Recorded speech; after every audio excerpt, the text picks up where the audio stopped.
Our next speaker is Associate Professor Aduligbe Campos.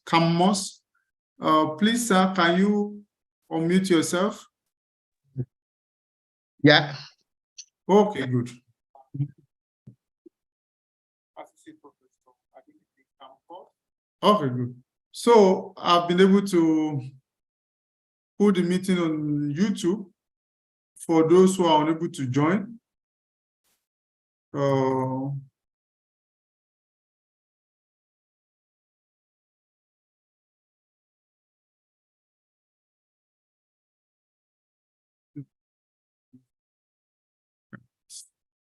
Join Zoom.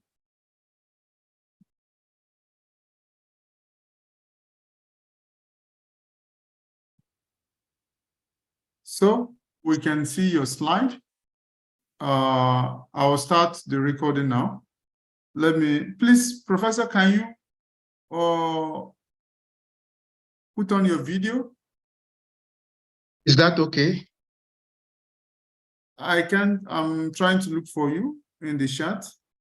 Oh, your video is not on. Yeah. Is it possible to turn on your video? Okay. Can you see my video? Yes, I can see it. Okay, all right. Yes, I'm spotlighting you for everybody now. Okay. Oh, before you continue, I'll just quickly do a short introduction of you. And I'll read from here. Campos Aduligbe is an associate professor in animal genetics. Yes. Please, can I start eating? Father, thank you for this. For us to become your blood and picture of body. Let's make it glorified. In Jesus' name, we pray.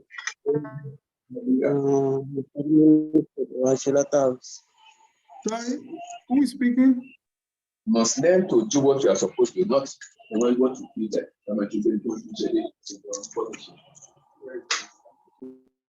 Okay, I muted her.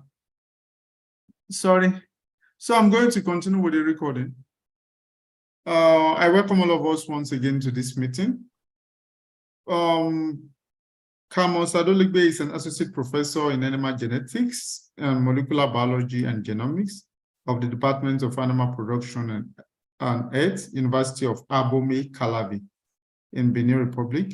He was the national coordinator for animal genetics resources at the Ministry of Agriculture, Livestock and Fishery, Benin Republic between November 2016 and August 2018. He was a Mandela Washington Fellow at the Ohio State University, Columbus in 2016, and a Fulbright visiting scholar at the University of Wisconsin-Madison in 2018. I welcome you, Professor, to give your presentation. Thank you so much, facilitator. First of all, I would like to thank Professor Ayeye for inviting me and giving me the opportunity to talk on the genetic diversity, problems and prospects for improved rural livelihood in Benin Republic. So this is the outline of my presentation. I will start with a short introduction, then move to the distribution of Muturu cattle in Benin Republic. I will then address economic and socio-cultural value of the cattle breeds, its genetic diversity, and the problem that threaten the existence of the breed in Benin Republic. I will then give some prospect for the sustainable use of the breed and improve rural livelihoods, then conclude. So, Benin is actually a predominantly rural society where the agricultural sector employ more than 70% of the population. And the major livestock that we have include sheep, goats, cattle, pig, and poultry.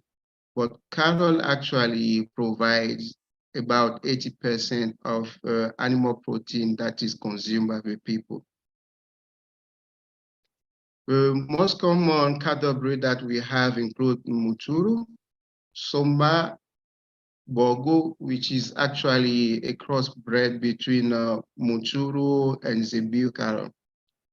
And we also have Zebu cattle.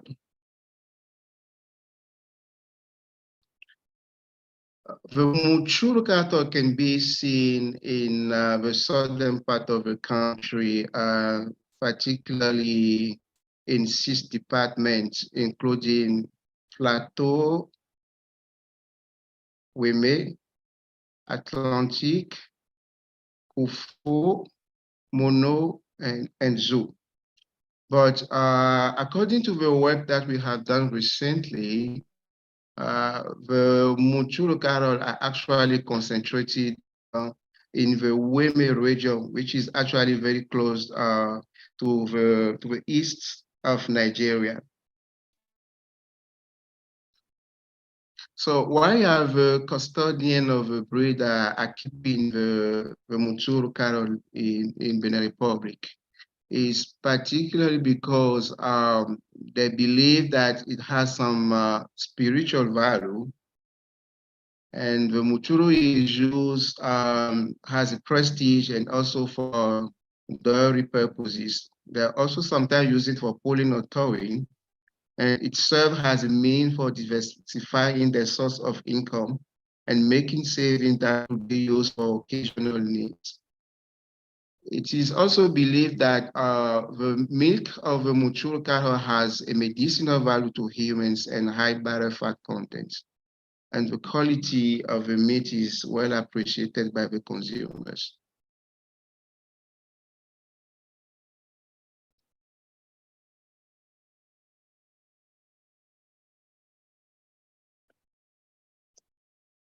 My video has stuck here.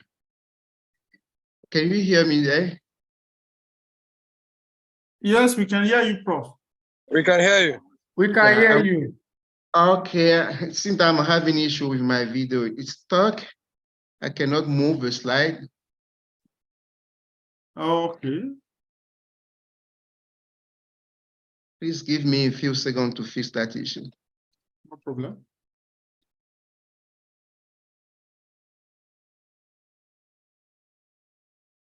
Okay. All right. So here are some coat patterns of the Muturu cattle. We have recently conducted a study in the sweet department that I've previously mentioned. And from the general tendency, we can say that the hair of the Muturu is short and close to the skin and stiff. And the dominant coat color are black and white. Same for the skin pigmentation. The face is flat, the rump as well, and the horns have an upward layer shape. He has a medium size and is lateral with rounded edge. And for most of the animals that were included in our survey, they have a long and thick tails for the bulls, but a long and medium thickness take for the cow. Regarding the body measurement traits, we have actually identified 11 traits for the cows and 10 traits for the bulls. And we have noticed that for most of the traits that we include in our study, the population of Muturu from the Weme region has the lowest value, and the population of Muturu from Mono and Kufo region has a highest value. And when we compare the data that were recorded to what was published in Benin and also in other West African countries, we noticed that the value that we got from the Muturu population in the region are actually closer to what is available online. And this makes sense because the Muturu cattle, the Weme region is actually raised under a sedentary system where the custodian have small size of herds. I think the maximum size that they have is 10, and they allow the cattle to graze around their houses, or sometimes they tie them with some ropes. So they don't leave them actually to go, far away from the houses. So there is less chances that they could actually mate with other cattle breeds. This is not the case in Mono and Kufo region, which is actually closer to the central part of Benin. And this region actually receive zebu cattle from the northern part of the country during the dry season. So the possibility of in between the local herds and the transhumant herds is high in those regions. So we believe that the Muturu cattle, the cattle that are then that look physically like Muturu cattle are no longer pure Muturu.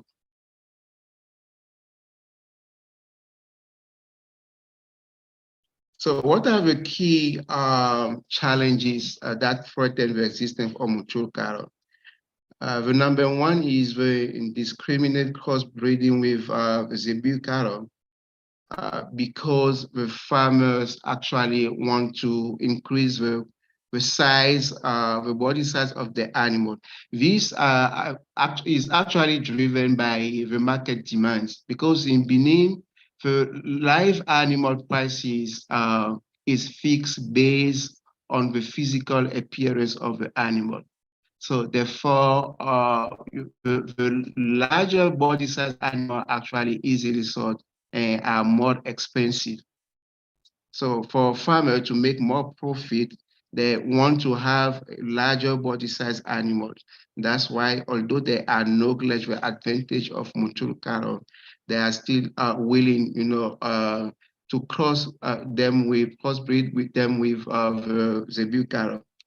The second point is the intensive agriculture and reduction in grazing land where the Muturu cattle live. So most of the Muturu cattle population live in a humid area, which are known to be more suitable for crop growing. And since some decades, the government has actually boosted the production of crop in those regions. So people are actually more willing, to use the lands for crop growing instead of using it for grazing. The third one is the indiscriminate introduction of exotic genetic resources by policymakers who want to boost the production of milk and meat. And the last one is natural hazards such flooding. So as you can see on these slides, the Muturu population here live in a lakeside province. So during flooding time, when the level of the water goes up, the custodian lose sometimes up to 20% of the animals, because the animal doesn't have habitats. For some of them who can afford it, they build habitats, to protect the animal during flooding. Well, for the custodian who cannot afford it, they just let them outside.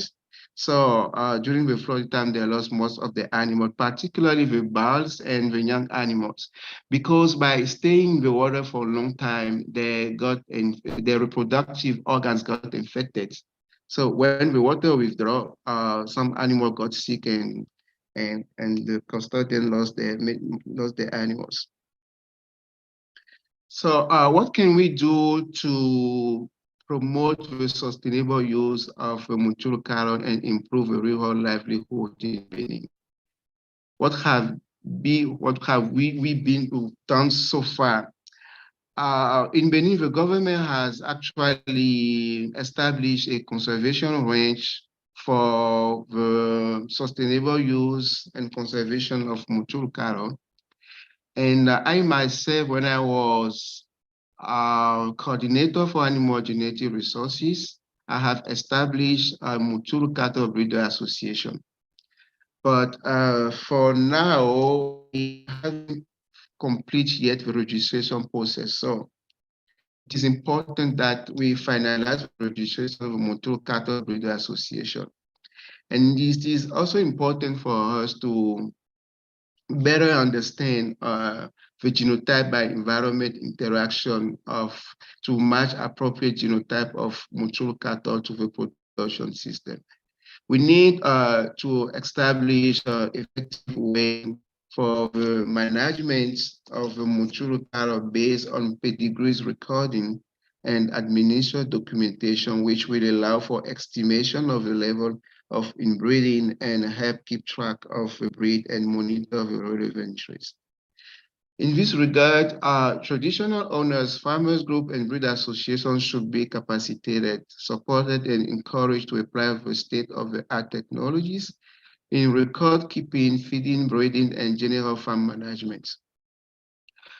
We can crossbreed the Muturu cattle, but based on farmer preferences, and this should be done in a controlled way. And I've seen that Professor Eugene has been doing this very successfully in Nigeria, so we can learn from his experience to apply it also in Benin. It is also important to improve the meat production of the Muturu cattle breed and boost farmers' interest in cow making and meat processing. So in conclusion, it is evident that the Muturu cattle faces various challenges, including the climate change, deforestation, overgrazing, and popularity of bigger cattle breed, and also the shrinking grazing, leading to its current low population.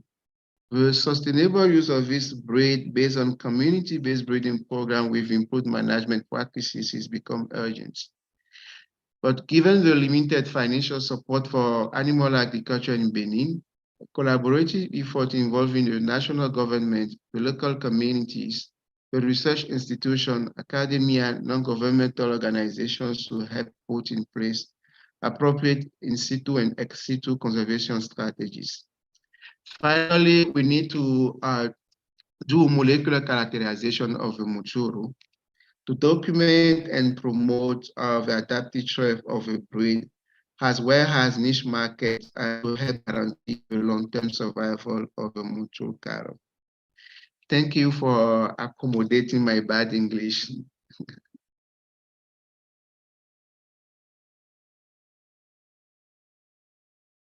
Thank you so much, Prof. Oh, you don't have a bad English. We can hear you clear and sound. And thank you for the work which you are doing in Benin Republic as regard Muturu cattle. We have done 2 out of 4 presentations or short talks which we have. So I want to encourage us that please, you can stop sharing your screen, sir. Okay. Yes.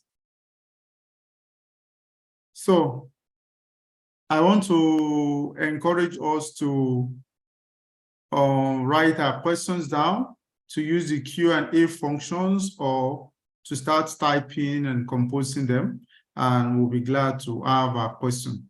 So while I call on the next speaker, I'm going to share my slide. Then I call on to introduce our next speaker. So next on our events this evening, we are looking at the importance of institutional collaborations in salvaging and improving African genetic heritage. And our speaker for this session is going to be Dr. Rose Gidado. Dr. Rose Gidado is currently the Director, Agricultural Biotechnology Department, National Biotechnology Development Agency, NABDA, under the Federal Ministry of Science, Technology and Innovation, Abuja. She was the former country director of the Open Forum on Agricultural Biotechnology. She has been actively involved in outreach to increase public understanding of biotechnology and biosafety locally and internationally on issues like policies, regulations, communication, business, and education. Dr. Guidado has also facilitated and mobilized funds for biotechnology and biosafety awareness creation from both national and international donor organizations. She is passionate about making Nigeria and Africa more food and nutrition secure. I want to use this medium to welcome Dr. Rose to the podium. So Dr. Rose, over to you, ma. Okay, thank you very much, our able moderator. And let me see, let me share my slide first of all. I'm really excited to be part of this Muturu movement, as well as being part of this program, courtesy of Professor Fayeye Timothy of University of Ilorin. Excuse me.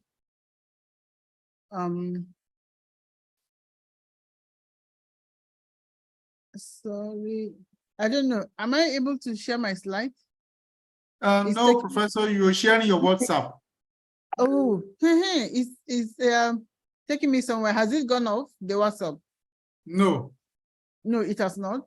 Yeah, okay, this is what happened. Okay. You have to stop sharing. Let me stop share. All right.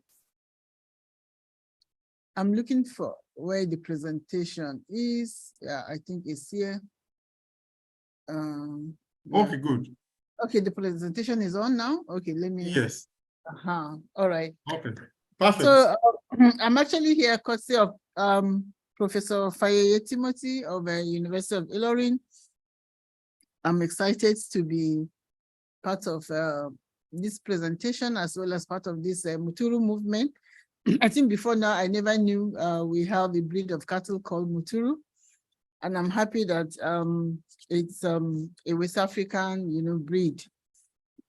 I'm so proud. I've had a lot, I've learned a lot already from the presentation of Professor Timothy and the Benin presenter, the presenter from Benin Republic. Thank you so much for making me part of this. I was actually a plant person, but I think I am not, because I'm the director of Agri Biotech, so I have a new family now, and that's the animal family. So the topic here is importance of institutional collaborations in salvaging and improving African animal genetic heritage. A wonderful topic. So the outline is here. We have introduction, where what is collaboration, Muturu at a glance, even though we've heard a lot about Muturu, importance of collaboration, animal genetic diversity, threats to livestock diversity, factors affecting African genetic heritage, and then how to salvage and improve the African animal genetic heritage, and then the role of institutional collaboration to achieve the goal of salvaging and improving our animal genetic heritage. The introduction: Nigeria's animal genetic resources are a valuable asset for the country's agriculture, economy, and cultural heritage. Conserving and sustainably managing these resources are vital to ensure food security, improve rural livelihoods, and then promote the resilience of Nigeria's livestock sector in the face of evolving climate change changes. So Muturu at a glance. Muturu is a breed of cattle, of course, to West Africa, we've had it. It's dwarf, shorthorn, used for milk and meat production by local communities, and their colors, of course, dark brown to pure black, and then it matures in 3 to 4 years at a body weight of 203. It's trypanotolerant, heat tolerant, and then it's also tick resistant and then drought tolerant and all.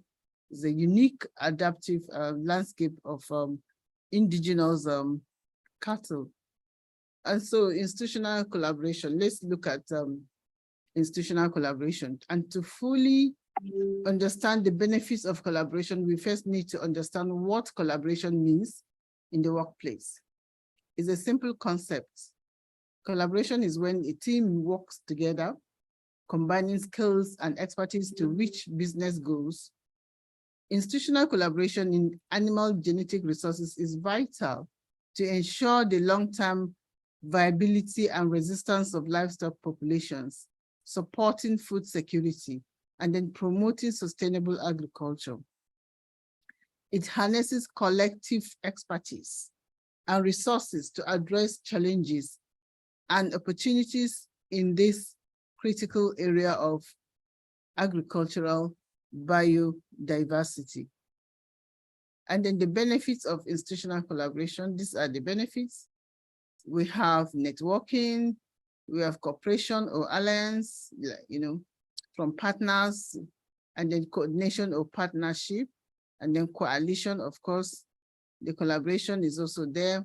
And then according to this model, the collaboration process exists across a continuum with the stages of differing based upon purpose, how decisions are made, and the type of leadership.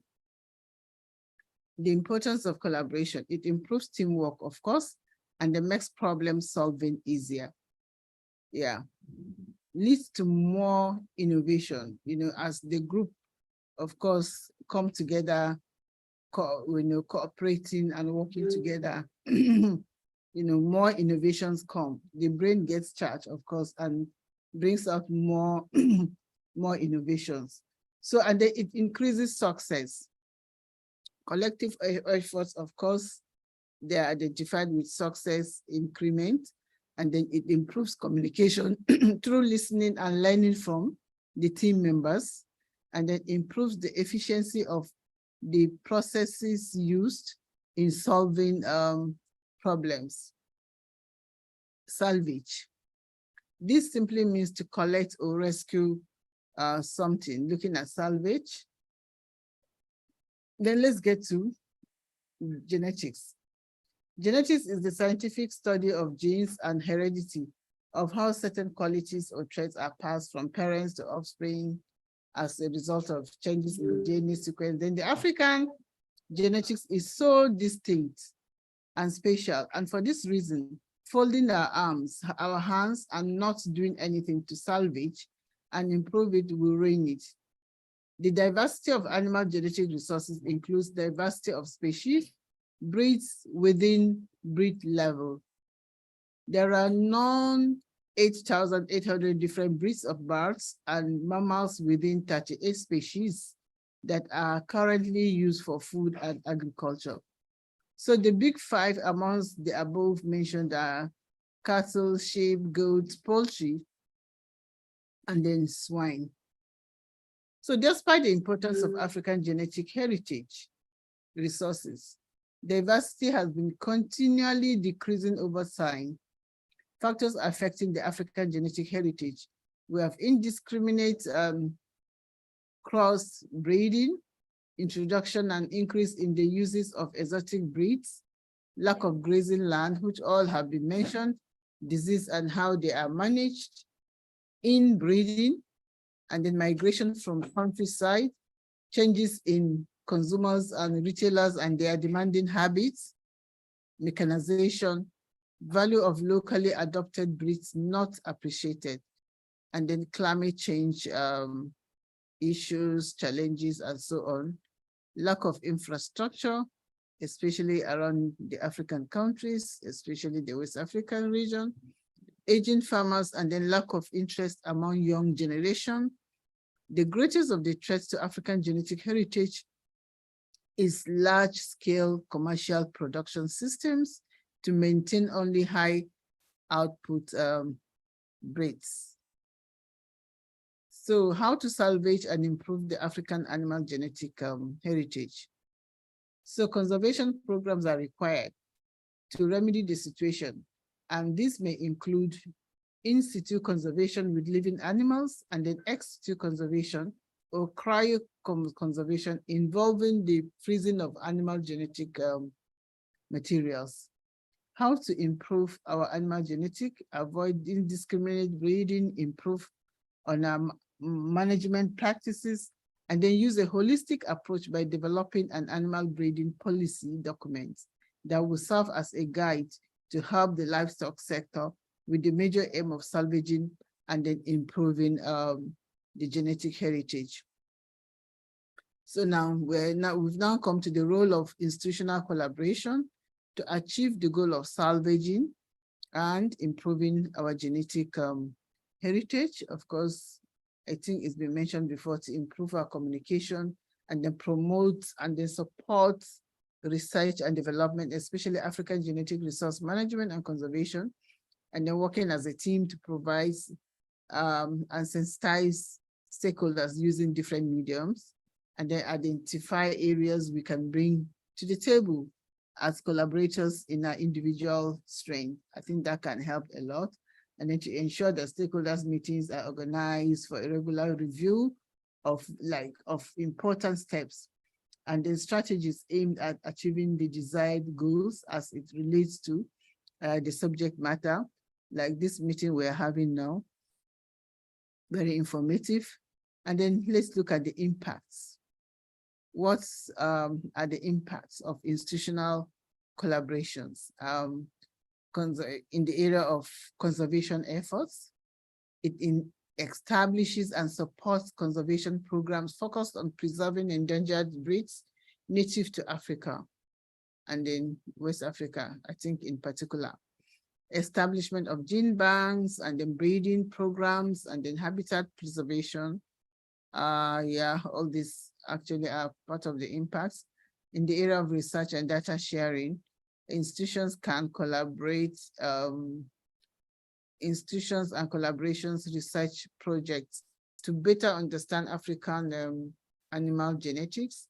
This research helps to actually identify valuable genetic traits and then promote responsible breeding of indigenous animals and then enhance their genetic diversity. In the area of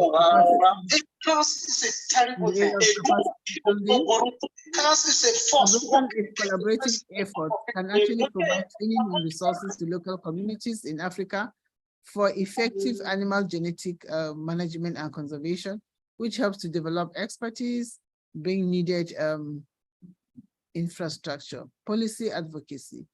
Institutions can work together to advocate for policies and regulations that protect indigenous animal breeds and then encourage sustainable breeding practice.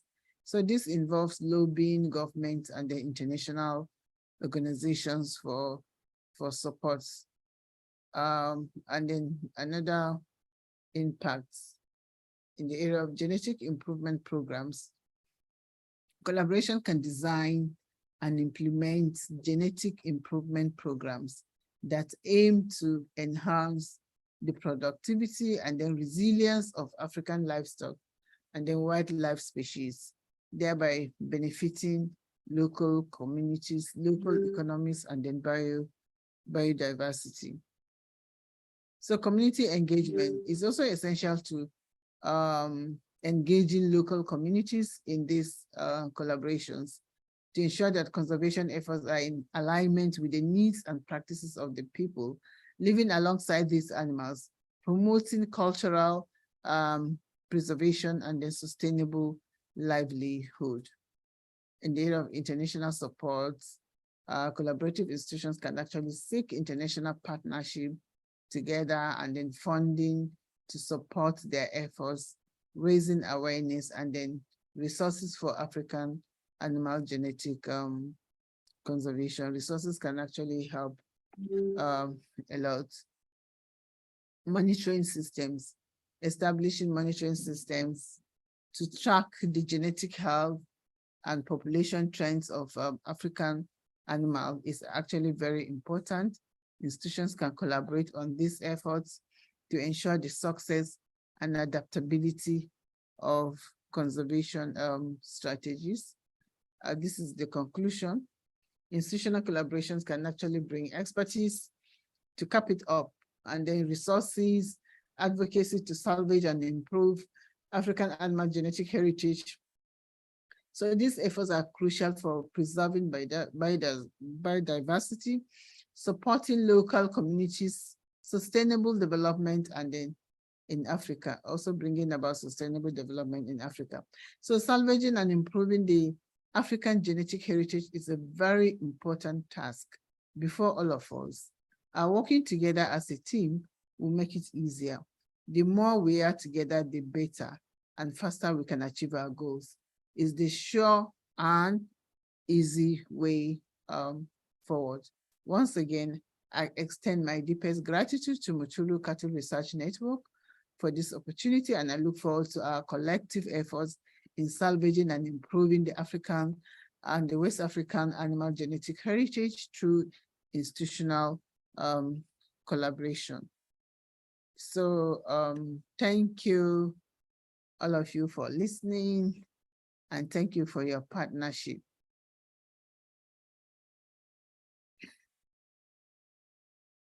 That's the end of the presentation. Thank you so much, Doctor, for your presentation. And we are glad to listen to you and to hear of different exploits which can be made in this area. And for those who might want to connect with Doctor, she's putting her email on the slide. I will type it in the chat for those who might want to connect with her. Email is rossidado91@gmail.com. Yeah. I'm going to type it on the chat. While we're going to listen to our last presentation for today. So, yes, you want to say something? No, I can stop the share. Yes. Okay.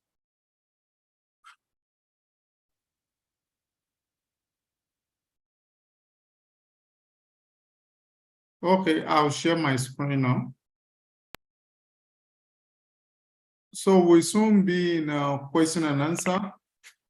But before we get there, I'm going to be introducing to us Dr. Jean M.N. Fuegan.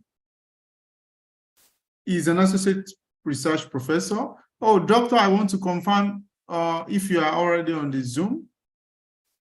I'm still here. Okay. So thank you. He's an associate professor of reproductive biology at the Department of Animal Dairy Sciences at Mississippi State University, United States of America. He's a member of the International Embryo Transfer Society and the Society for the Study of Reproduction. He's a versatile academic who has traversed between continents to promote reproductive biology of cattle. And we'll be listening to him today about funding opportunities and international collaborations for improved indigenous cattle breeds. Thank you and welcome, Professor. Okay, thank you. Let me share my screen.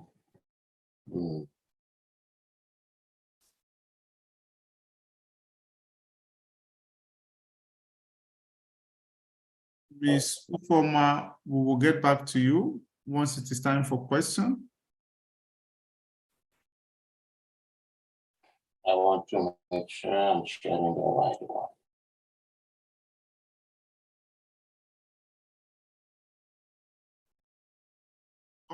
Maybe we'll quickly, Mr. Ufoma, he raised his hand so that his hand will not be paining him. So can we quickly hear your question or comment, Mr. Ufoma Sori? You are muted. Okay. Okay, Professor, you can continue. It seems it's optimistic. You have.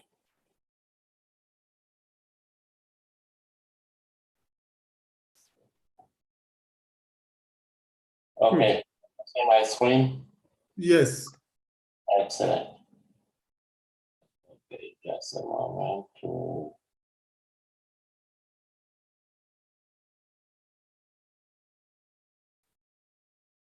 Okay, excellent. So thank you very much for being here today to listen to this webinar. So just to start, I will say thank you to Dr. Professor Fayeye for inviting me.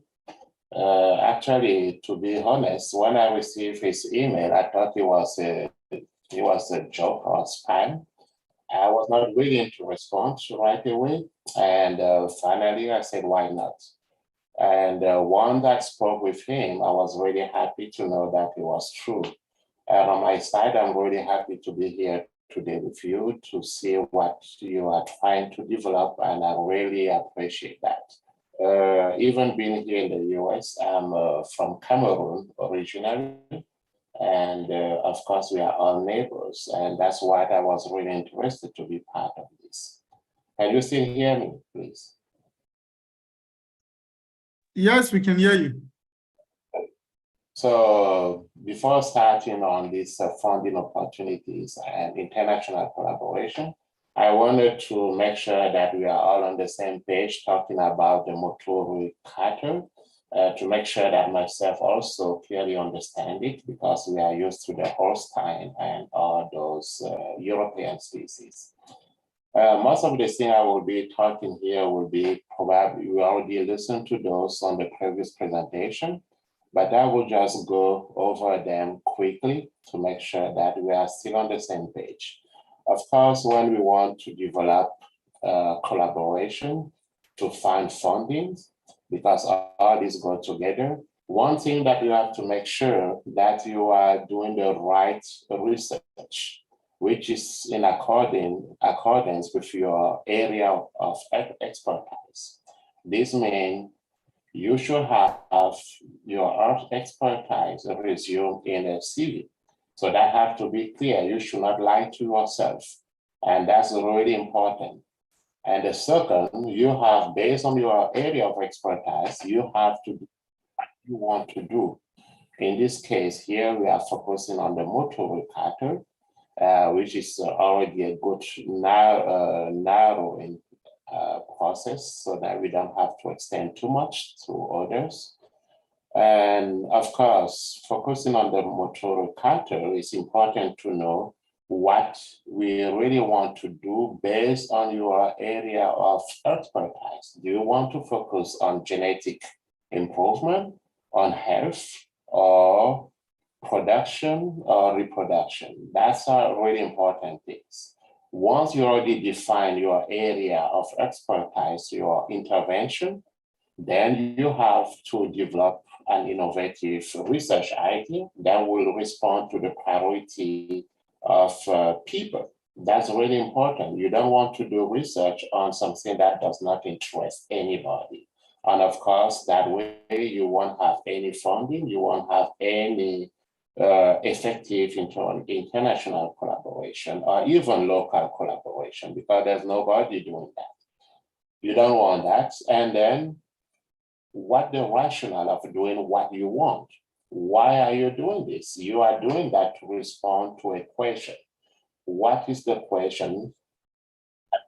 There are many of those based on values of this Muturu Charter within the population. You might be focusing on the genetic conservation, the commercial aspect by developing the commercial index of those animals. That could be other sanitary, social, cultural aspect of this, as I heard earlier. Once you have all this clarified for yourself as an investigator, well, now the next step is to make sure that you clearly understand the species you want to work on. On this slide, of course, the previous presenter already spoke about it, mainly the geographical location. This is great because we can see here that this species not only in Nigeria, the previous one from Benin talk about it from Benin, where we mentioned Cameroon. We mentioned other countries. These are all good for regional collaboration. This is really interesting. And also in terms of research, we already mentioned some biological characterization of the species, mainly the resistance to trypanosome, adaptation of those animals. And of course, those adaptations led to various variants or genetic variants of those animals that we still have to characterize. Why are they? What are the beneficial advantage of this adaptation of animals, and what we can, as human, what we can take as benefit from those adaptations. Now, one will say, what are you focusing on Muturu cattle? Because in Nigeria, I believe you have several breed of cattle, and most of them, as I heard, were kind of big and like a Gudari Fulani. And why should you focus on Muturu? A scientist should be able to explain why. Why do you want money to work on this? And you should be able to explain. As I heard, farmers prefer to use bigger size animals, of course, because they are making more money. But why do you want them to use Muturu? What are you interested with that? You have to sell it. And selling that, I already mentioned the cross-country boundary, which is good for knowledge gain and knowledge sharing. That's really important in sciences. That way, we are fastly growing in our understanding of genetic variation and to improve productivity, for example. And another main advantage of that to sell the research on this species, on this topic, might be to tell to the farmer, really, when you are using small size animals, you are not getting that much money. It's probably better for you to improve the size. Here, the size might relate to the amount of milk production, might be related to the size of the animal per se in terms of carcass, which means more meat, more money at the market. So these are few criteria that could be used to sell it. So once this one is done, we know what are the targets, what we want to use as an argument to sell the product, the research. Then we have to identify, to search, identify funding opportunities. So you have, as a PI, principal investigator or principal director, you have to screen research proposal awarded in recent years. Of course, you need to have to look at various platforms to see wherever you can find a grant. So we will go through some of those earlier. And once you go there, you have to make sure that you do these two things. The last awarded grant within that funding mechanisms. You might check during the last 5 years, at least to know what is the trend that the agency is using to fund projects. Because if they are funded, depending on the agency, if they funded a reproduction during the last 3 years, clearly the chance to refund the same thing this year might be a little bit reduced. So maybe you better focus on something else, or maybe to diverse a little bit your research from report to include a little bit something like the health or production. So this is important. And then you have to narrow and focus your research priority to what they are looking for this year. So you have to fit their request, because that's why they are willing to put money on it. You're the one looking for money, you have to do what they want. You cannot just come here with your own idea and say, hey, pay me to do this, but they have to be interested with what you are proposing. And to do that, I know in not all countries like the US or European countries where they have a clear defined agency with clear programs where we can read to know exactly what's going to happen. But similarly, in other countries, something that is really important is to have the contact of these important people. people at funding agencies, people in the agriculture industry, and even people within the policy and decision makers. These are all important to be kept informed about what's going to happen, so you can be prepared way in advance compared to your competitors, because we are somehow competitors, even we don't want to believe it sometimes. Once you do that, you have to build a network of collaborators. This have to be scientists and non-scientists. Truly, you have to think about that. Only scientists might not be enough when you are doing the kind of research we are doing, because you have to give back to the farmers, and they are not scientists. You have to give back to the policymakers, because they are the one funding. They don't always understand, and you have to make them understand if you want to get money. Really important. Once you have this, why do you have these policy decision makers? Well, because they are the one providing money. They are the one deciding, defining the regional or national priority of research or funding. You have to know them or to advocate your case. And beside that, you have to make sure to have people in institutional-based research. These are scientists that will help you develop a winning grant, and therefore they will help you extend your network of collaboration. These are all important. And you also have to make sure, if you are an institution, you have to make sure that this institution has a kind of grant administration. This is really important, because the staff member of this administration will be assisting you as a scientist to check, to screen all those proposals available out there. They will be checking everywhere, and those grants are available at different places. And they will give you support to make sure that you understand what the core proposal it is, so that you will see yourself as a scientist if you fully fit into those programs. Once you have this one, you have to build a team that fit that program. So those people who will be close to you, they could be far. And then you have to get all of them embarked in your new journey. These are students, monitor scientists, or the department personnel like a staff member. You can check for grant specialists, contract specialists, all those people. You have to bring them on board to make sure that you are developing a fully successful proposal.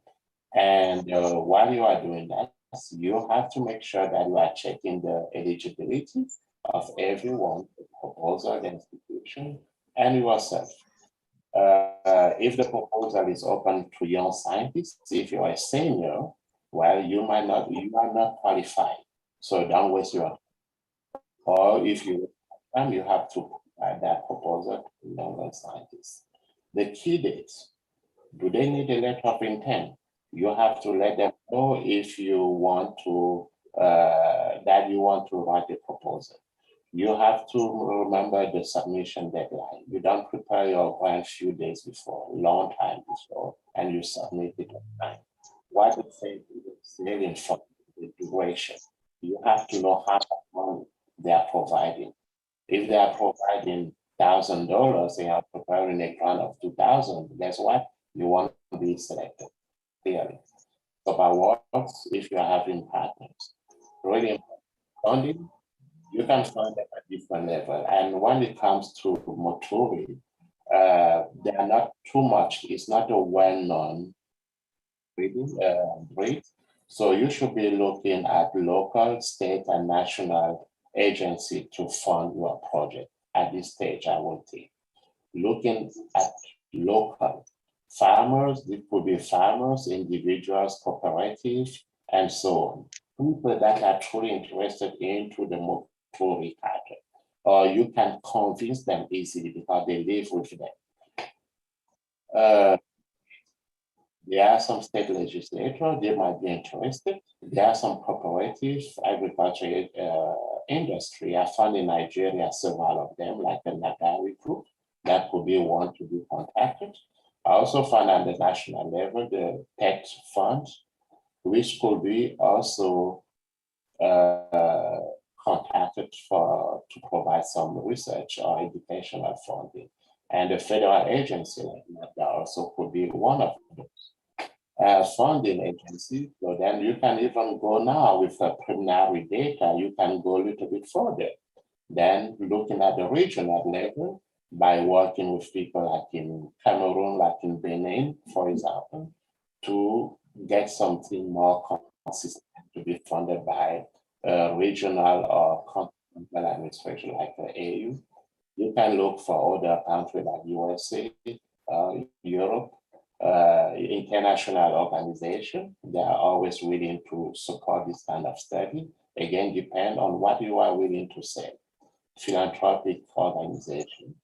All those people have some money, but again, all depends on what you have to offer. And you have to offer what they want, but you also have to be smart to see what you can get out of it. Really important. Sometimes they might not offer what you truly want, but you can force them. You can play the music, and then out of that, you try to do yours.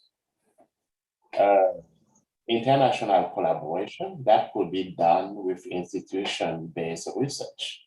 This could be national agency like INRA in France, ARS in the US, IMPAPA in Brazil, ILRI, IITA, CLG in Scotland, ILRI, IITA in Africa. Those are all available. And if you have a good research, you can probably contact them for collaboration because they have labs.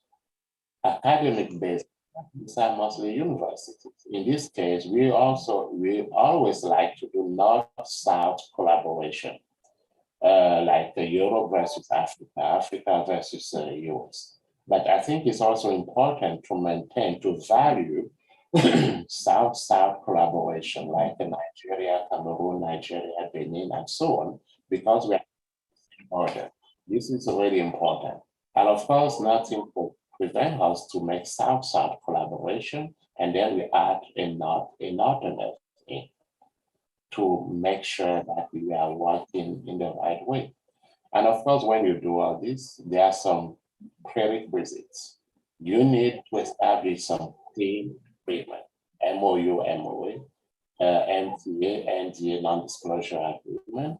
These are all really important because that one will protect each of us embark into this research, because you never know when it will bring us. Maybe to big one, maybe to big discovery. Everything has to be clearly defined from the beginning. We don't want to be fighting when we get something out of that research. So with that, then I will jump on this one, if you allow me, a couple of slides to just give you an example to discuss what I was thinking as a good ideas when I was working on this. We understand that, at least I understand that the economy of Nigeria is shifting from oil to gas control to the improvement of agriculture. So if you know that, that's perfect. Unfortunately, this little bit shift is happening mostly with the crop production and just a little bit with the livestock. That means there's a room for us to grow. So when we know that, we can definitely embark on that adventure to develop something, because there's a little bit done with. Unfortunately, what are not in our countries, in the South, the revenues, the government revenue through tax collections are really, really neglectable. So they cannot always support the research the way we would like to, like here in the US or a country in the North. Therefore, we have to contact other people, and some of them are those agricultural farms, because they are there to make money. When you contact them explaining why you do it, they will give you money. Sorry. One idea here is like, we mentioned that Muturu cow are small size. Then I remember another Jersey cow is another small size, but high milk producer. Why can we make a crossbreeding between these two, unless it's probably done somewhere? You can tell me that. Between these two, because they have a similar thing, the goal to improve milk. That's one idea. And this one could be done with different partners within the country and neighboring. Local industry will be involved because they will see a clear advantage producing milk. I also hear that you can improve meat is Muturu meat of high quality or reasonable quality by consumer. This probably is something that could be investigated. And here, this is a list of agricultural farm that are found in Nigeria. I hope the list is up to date.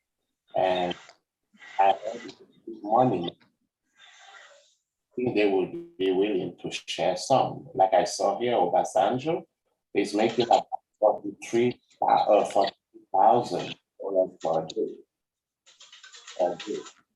So people can just give 3,000 per day. That's not a big loss, I would believe, or even 3,000 per month. You will be able to do something. And I just want to finish with this picture, what people are farming. The fast growing population in Nigeria is leading to less land available for agriculture. Should we go with precision farming or not? That's a good question. I just want to hear people discussing this. And regardless, at the end of the day, this is what I wish we can see. More milk, more meat production. With a high contribution from the Muturu cattle breed, that would be great too. But this is where we have to keep this picture in mind, because that's what we want to make sure that we are securing the food production in Africa. I hope I was not too long, sorry.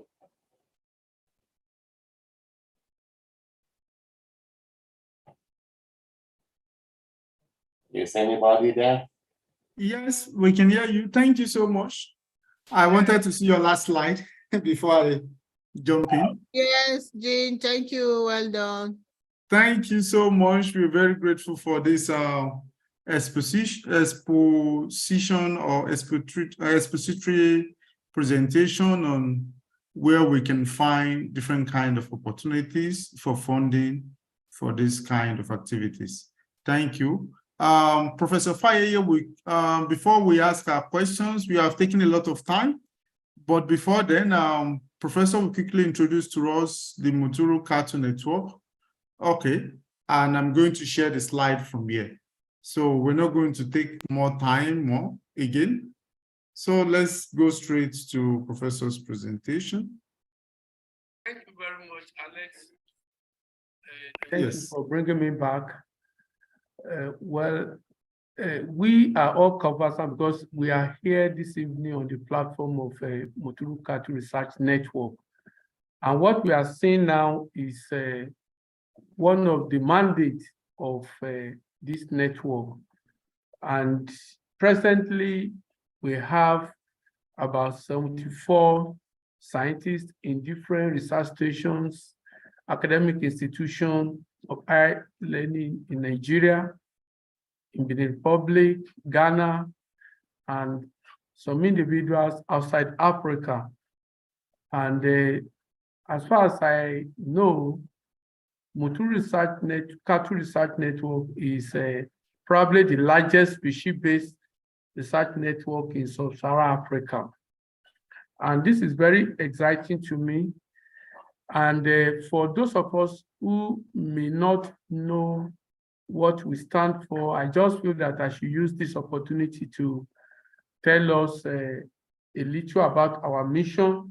What we are doing now is part of what we intend to do and what we continue to do, which is to share information among ourselves on opportunities and privileges that we can gain by promoting Muturu cattle and research opportunities that is in research cattle. And presently, we are a multi-institutional and a multinational research group, and we intend to partner with relevant stakeholders, institutions, organizations to create awareness on the genetic merit and the production advantage of Muturu cattle. We intend to promote the conservation of Muturu cattle as one of the rare genetic heritage of Sub-Saharan Africa. We also intend to promote research into the identification, ancestry, quantitative data, and genetic evaluation with a view to produce genetically improved Ifa and bull cows of Muturu cattle. Our goal is to create, maintain, and grow a subcontinental database on genetic diversity and admixture in Muturu cattle using a variety of sources and information services. We also intend to make Muturu Cattle Research Network database available to farmers and other stakeholders to enhance profitable and sustainable decisions on Muturu cattle at a farm level. And this is not what few people can do. We presently, we've shared the demographic, but beyond this, we still need more people because, like I told you, citing the example of Nigeria, in the last 70 years, all government intervention have inadvertently left out Muturu cattle. But that is our home. That is what we have in West Africa. That's from, you talk of from Liberia to Cameroon, that's what we have. And we need to actually collaborate together. And that's why we feel that there's the need for more people to come in. And who are the people that can join us? You are invited to join this network if you have interest in Muturu cattle research and promotion, especially but not limited to: 1, research on the identification, ancestry, conservation, quantitative data, genetic evaluation, and improvement of Muturu cattle. Also, if you're interested in research into the production requirements and management strategies of Muturu cattle. Also, we need people who are livestock extension workers who will promote in the population the genetic merit and production advantage of Muturu cattle. We need data scientists, programmers, as related to genetic improvement of Muturu cattle. It is also going to be of help to get people who are columnists.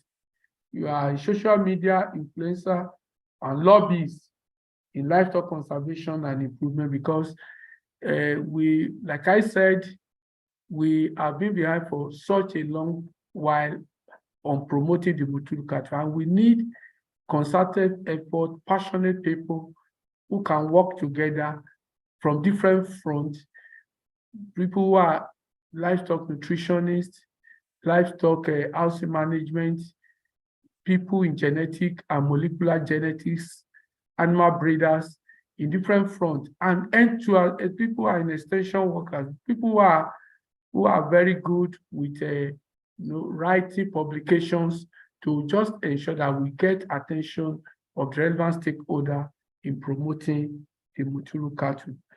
And to join us, we have a Google network that we can join, and as it is displayed over there, this will be dropped on our chat. And we also have a Facebook page, and this meeting, I believe, will be placed on our Facebook page. We also have a YouTube account, but we can join us by joining our Facebook page or filling the Google form, which will make us automatic member of the WhatsApp group, especially if we click to join the WhatsApp platform. And if you want to contact us, we have our email displayed there. That's Muturu Cattle Research Network at gmail.com. We can also directly contact me, who is the network coordinator, at my email address, that's as displayed by yahoo.com, or through a direct call through the phone number. So I want to thank everybody for coming and for attending this program. We want to thank all our people who have spoken and who have broadened our knowledge and experience on the production condition, as well as the opportunities that we can gain through collaboration. Thank you, Alex, for having me. Thank you very much. Thank you so much, Professor. And it's a pleasure to listen to about what the Muturu Conservation Network is all about and how the network will continue to move forward. Now we're going to go to our question and answer. We'll try to not take more time, but we would listen to as many people who have questions or comments.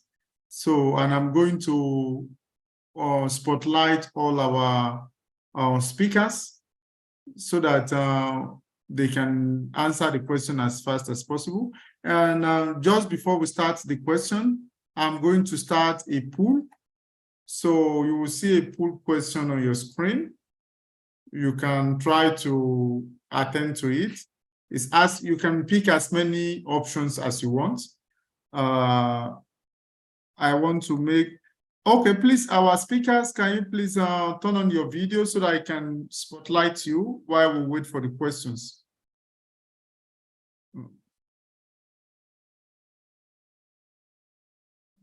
Okay. Then Dr. Camus, are you there? Okay, I can see you. Add spotlight and okay, this is nice. Mr. Rinze Ezekwe, you can go on with your question. You'll be having the first question and to save us of time, if you are directing your question in particular to one of our speakers, please mention the name so they can answer right away. Yeah, thank you very much, Mr. Coordinator. The person speaking is Professor Rinze Ezekwe from University of Nigeria, Nsukka, Department of Animal Science. Okay, and I am happy with this collaborative work or the network on Muturu Cattle Research Network. In fact, I just got to know about this network this evening, and I am happy that up to 64 members are already enlisted in the program. I am quite happy with that. For me, here at Nsukka, I have been piloting research in Muturu for the past 25 years. So if you check what you call it now, ResearchGate or whatever, you see my contributions in that regard. So I am very happy that we are bringing out consciousness in Muturu cattle research.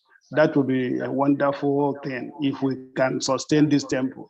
So I am just making an appeal, not a question so as it were, but just to say that I am happy with this development, and I pray and hope that we sustain this tempo and try to see what we can do, because this animal is an animal that has immense value for the area where you find them. People use them for so many purposes, as mentioned earlier.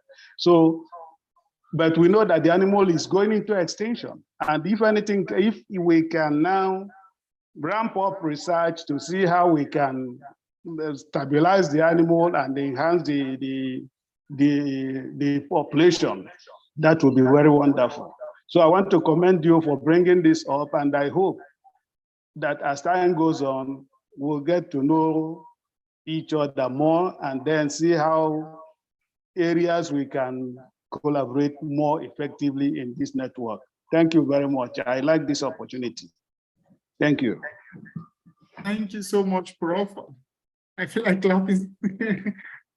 for you because 25 years of work on the species is really great work. And we are really glad that you joined the meeting and that subsequently you also joined the network. Please, is there any other question? If you raise your hand, so I call on you, or otherwise I open the feed for our speakers to add one or two things that they might be interested in adding. Okay, I'm not seeing questions in the chat either.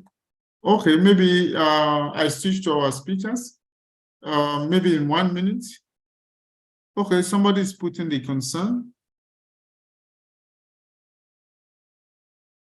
Okay, Dr. Olusegun Adesina writes, he said, I commend this initiative. My concern is the information regarding the near extinction of this breed. I hope effort could be geared towards adaptable husbandry system for the breed. Okay, maybe I should push that to Dr. Camus, since you have done some work regarding the animal also. So will you be glad to make some comments?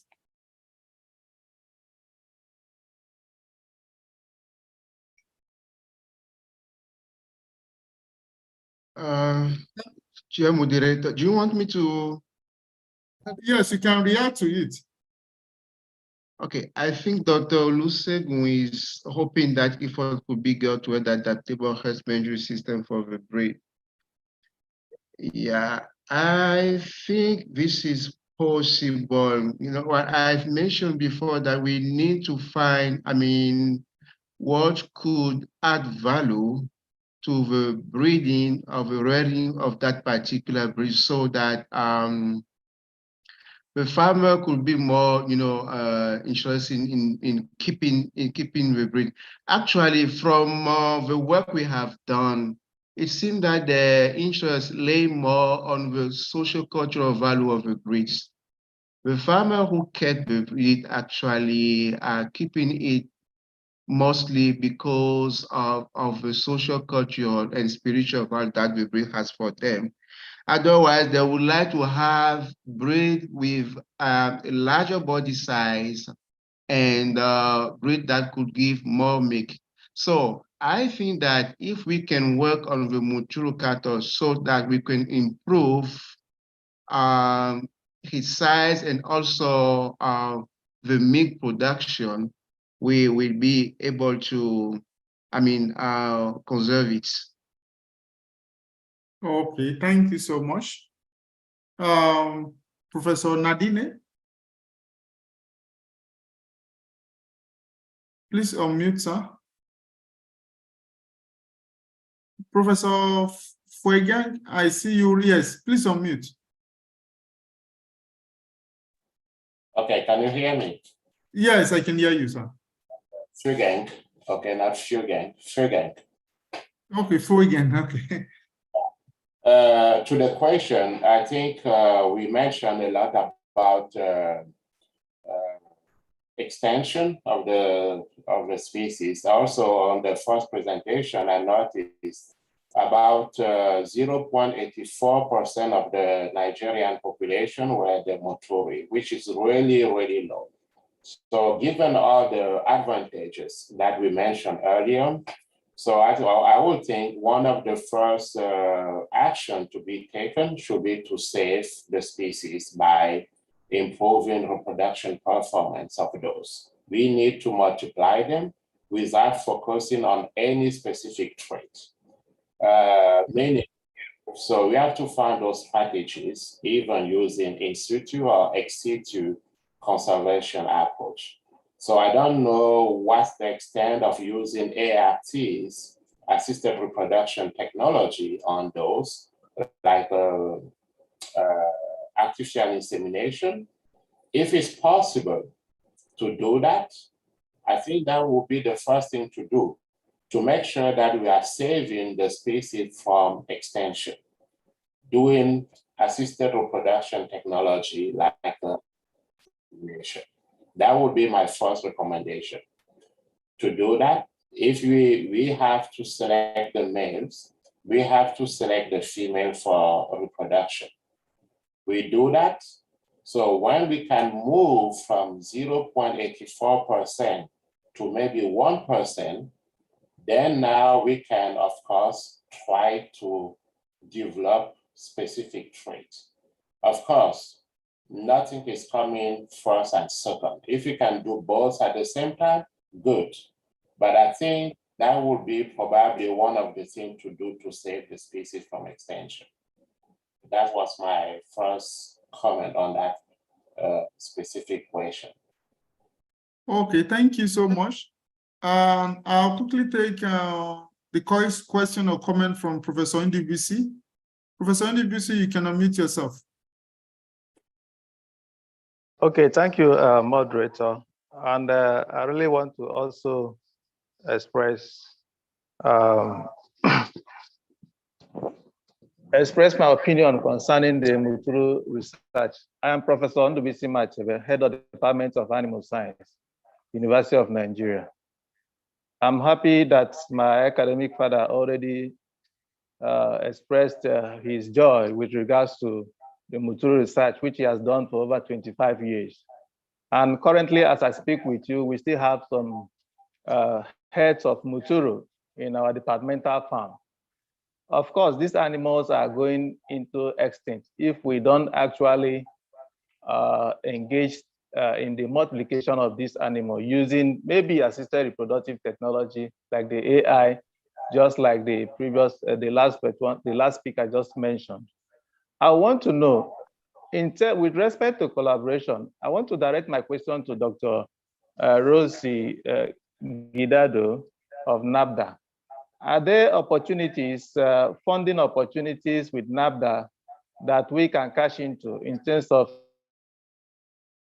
a proposal and see how such fundings could be explored in order for us to improve Muturu research in Nigeria?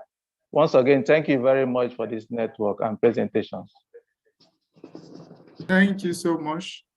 Dr. Rose, over to you. Your mic is muted. Okay, yeah, I've muted. Well, thank you, Prof, for that question. It's a good one.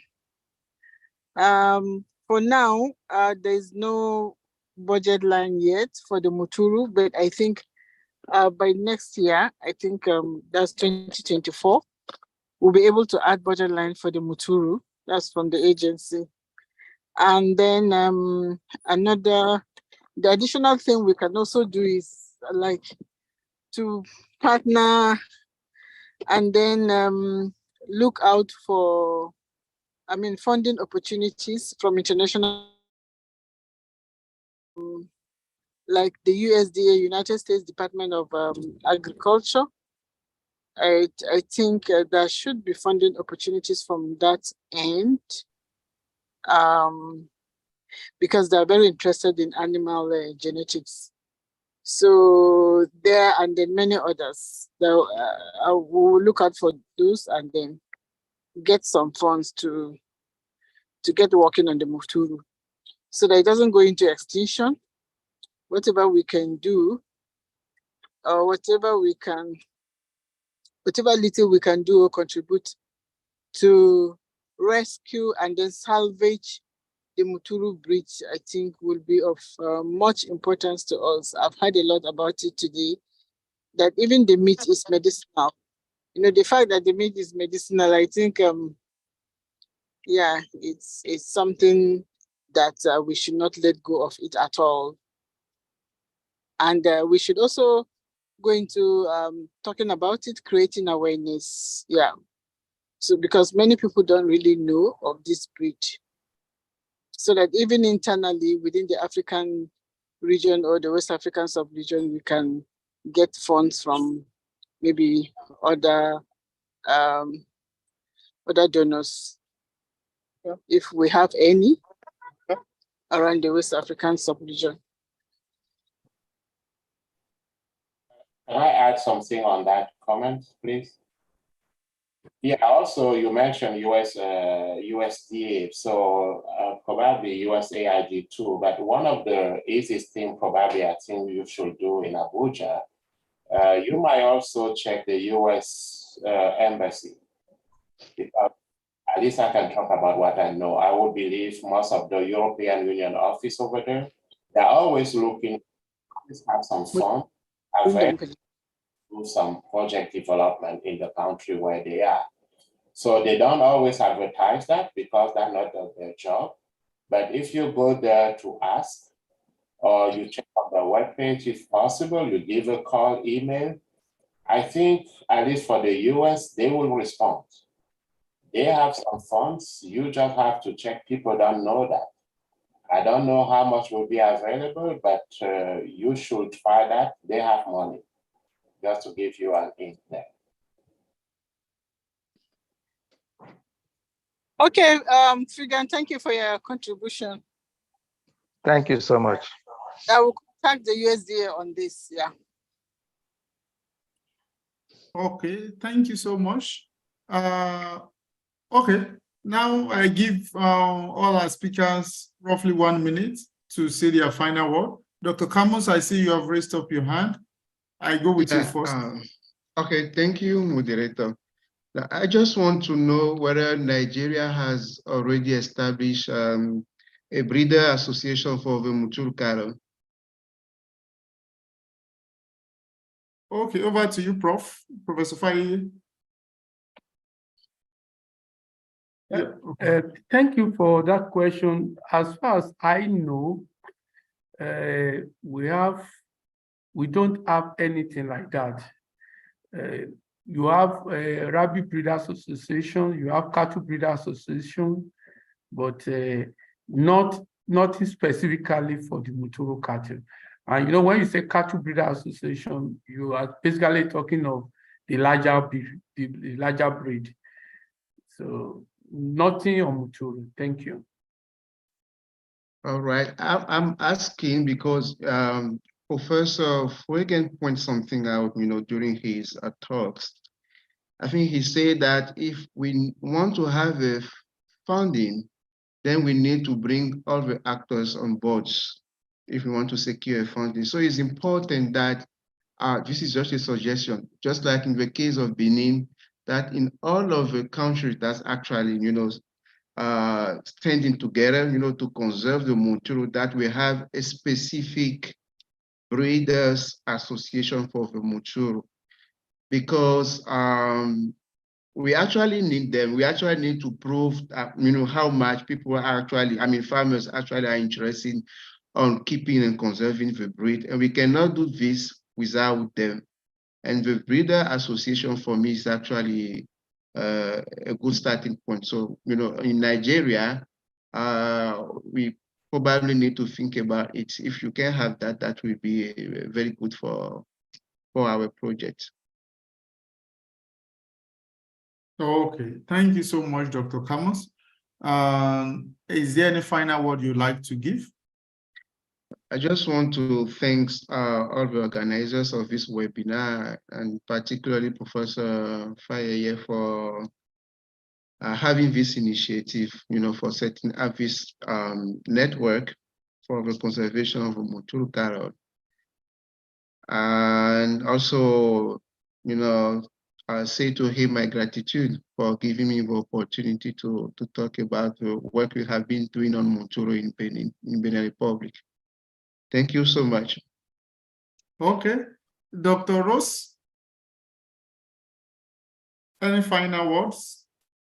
Okay, my final word is to say a big thank you to the initiators and the organizers of this program, and even the network, the initiators of the network.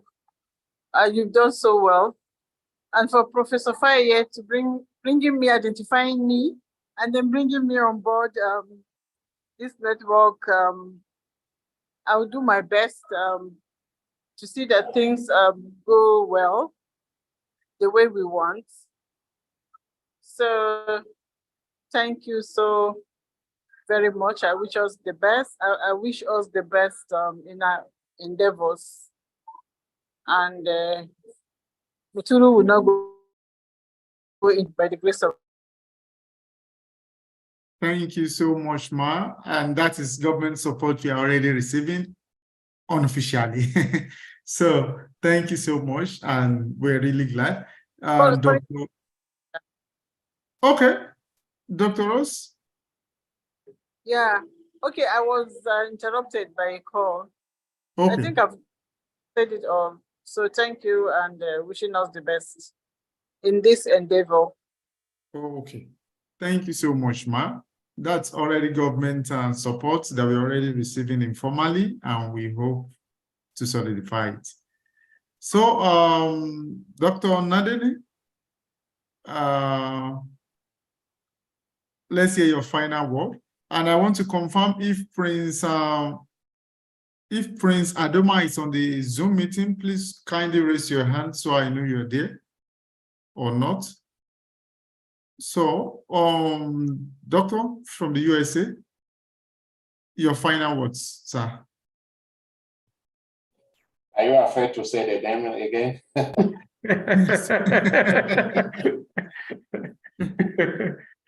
My apologies. No, that's fine. I'm not holding you on that.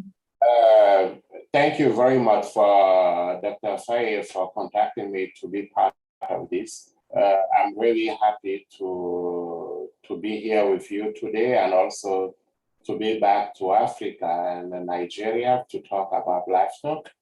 I'm grateful for this opportunity to discover this new species. I don't know how much they are different from the Dama, another small breed in Africa, but I will be happy to contribute as much as possible on this new adventure with a different aspect of research, potential collaboration with whoever will be happy, willing to do so.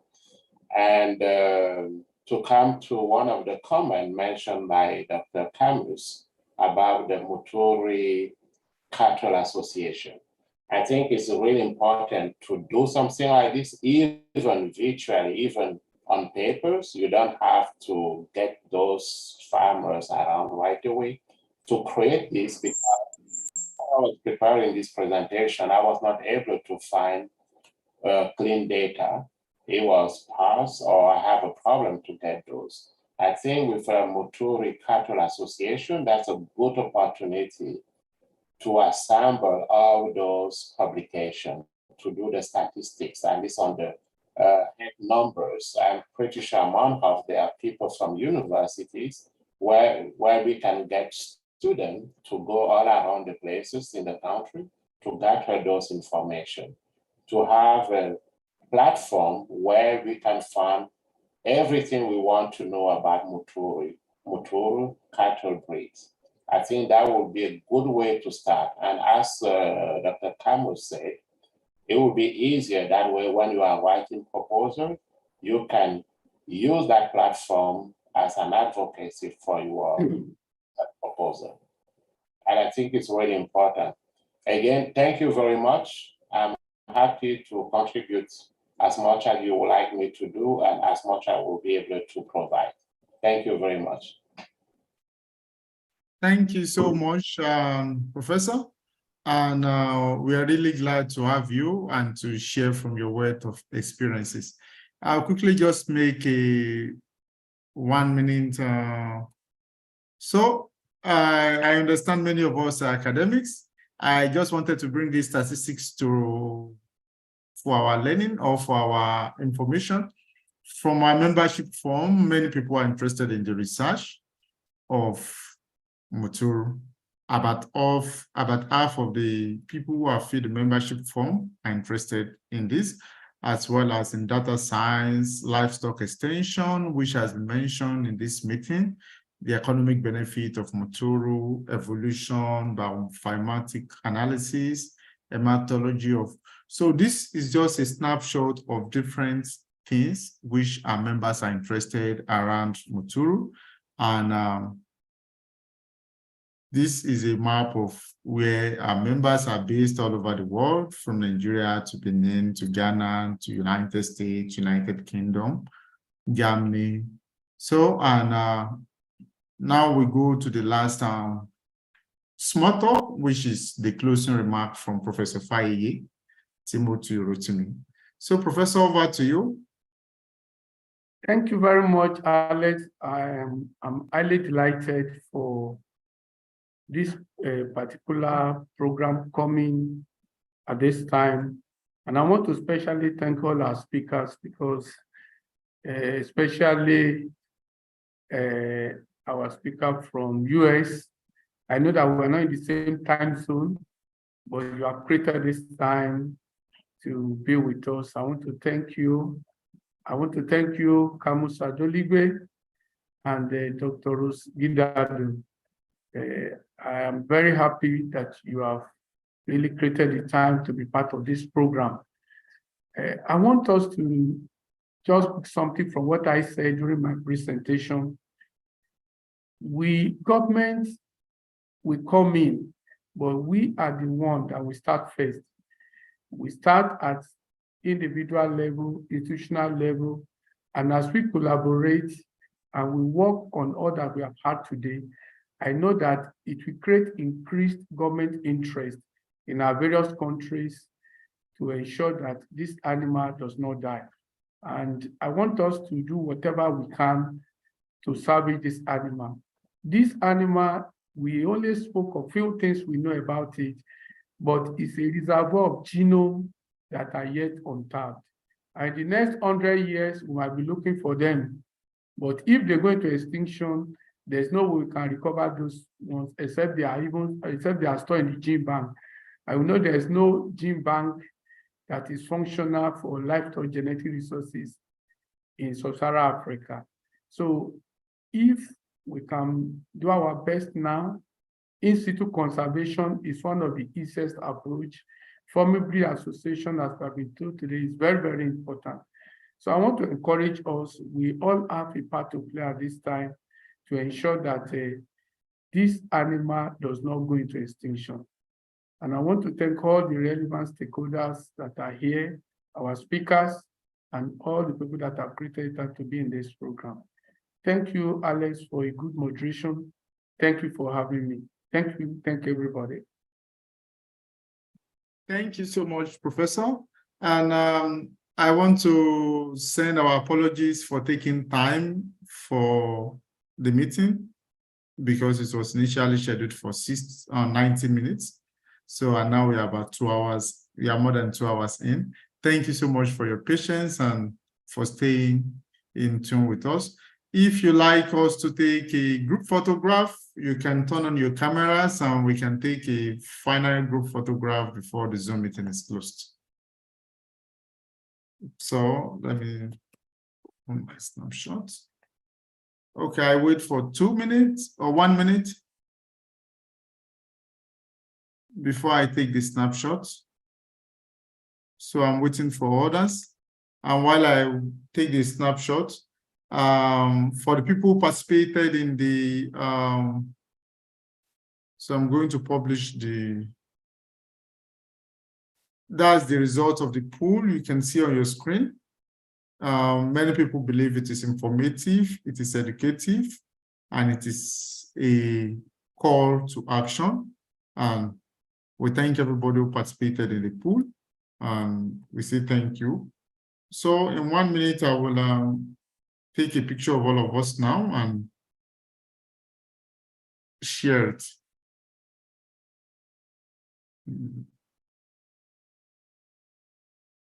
Okay, I believe everybody who likes to take a picture have turned on the camera by now. So just 1 minute. Okay. I believe everybody has turned on their camera. Okay, I can see Mr. Dave. Oh, Dr. Mrs. Shibi is here. I can see you. I didn't know you were on the Zoom. So we'll take the picture now. 1, 2. Try to smile and be the best. Okay, good. I take the picture already, and I'll put it on the group chat right away. Thank you so much, everybody, for joining the Zoom meeting. And it was nice having this discussion, and we hope to hear from you again and to connect and do more good things together. Thank you.